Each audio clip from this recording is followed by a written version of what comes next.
Sawa, surprise. Saka.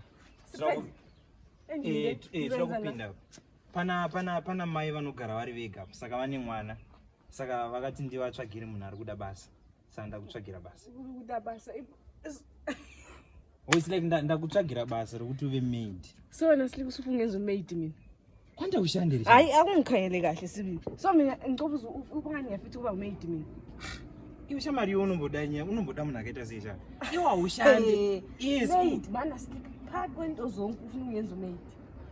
Shamari iwe unoshanda wana waka $80 kako shama ukwanisa kuzvitengera manews nekuzurukisa musoro inini shama zvokuti utiri kudanana uku ndiri kuchengeta aiwa shamari nyangu andotohurawo ishoma saka kana totoitawo plan yekuti ndakutsvagira basa appreciate sha shainini zviri kundiremerawo shama ndosaka ndati ndikutsvagirawo basa woti yes or no ndinenge kwasti ai so many misdingelo mumuntu. It's not like handisi kukwanisa but ndoda kuitira kuti macost zvitewo nani sha kubva kumapush ngekora kupindwa mumntwana mina anditira kuzama kuti uitewo something mulife sha uba ngumaid. You are not okay, serious.